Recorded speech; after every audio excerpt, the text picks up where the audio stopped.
નમસ્કાર દર્શક મિત્રો, તમે જોઈ રહ્યા છો ભારત ન્યૂઝ। આજ રોજ તારીખ 25/4/2024 ગુરુવારના રોજ રાષ્ટ્રીય ભાજપા સમર્થન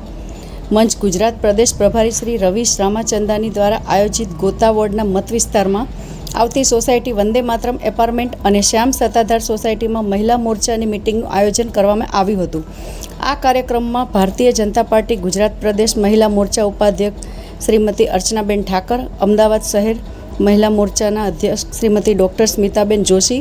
ઘાટલોડિયા વિધાનસભાના મહિલા મોરચાના ચૂંટણી ઇન્ચાર્જ શ્રીમતી જોશનાબેન પટેલ, ગોતા વોર્ડ મહિલા મોરચાના પ્રમુખ શ્રીમતી પૂનમબેન ગોહેલ,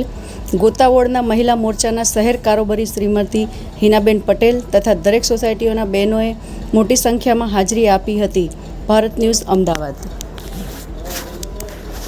વાત છે કે આપણે મુખ્યમંત્રીશ્રીના વિસ્તારમાં રહીએ છીએ અને આપણે દેશના ગૃહપ્રધાન શ્રી અમિતભાઈ શાહ સાહેબના વિસ્તારમાં રહીએ છીએ। અને બીજી ખાસ વાત કે અત્યારે આપણા વચ્ચે બેઠેલા દરેક જણાએ કંઈક ને કંઈક મોદી સાહેબની યોજનાઓનો લાભ લીધો હશે। અત્યારે જ્યારે મોદી સાહેબની સરકાર આવી છે ત્યારે આપણે ગમે ત્યારે ભવિષ્યમાં આપણે લોકોને એવું ના કહી શકીએ, લોકોને બીમારીમાં ગમે ત્યારે તકલીફ પડી, આપણે તો એવું ઈચ્છીએ કે બીમારી કોઈને ના થાય, પણ બીમારી આપણા વચ્ચે એવા લોકો પણ હોય છે કે જે લોકોને દવાખાને અંદર જવું હોય, ઓપરેશન કરાવવું હોય તો એ લોકોને 10 વાર વિચાર કરવો પડે છે કે આટલો રૂપિયો ખર્ચો આપણે લાવીશું કઈ રીતે ને આપણે ઓપરેશન કઈ રીતે કરીશું। તો એવા સમયે આપણા દેશના વડાપ્રધાન શ્રી મોદી સાહેબે પ્રધાનમંત્રી આરોગ્ય કાર્ડ, જે આપણે આયુષ્યમાન કાર્ડ કહીએ છીએ, એની યોજના એમને લાવી અને યોજનામાં કેન્દ્ર સરકાર દ્વારા 5 લાખની સહાય આપણને મળે છે।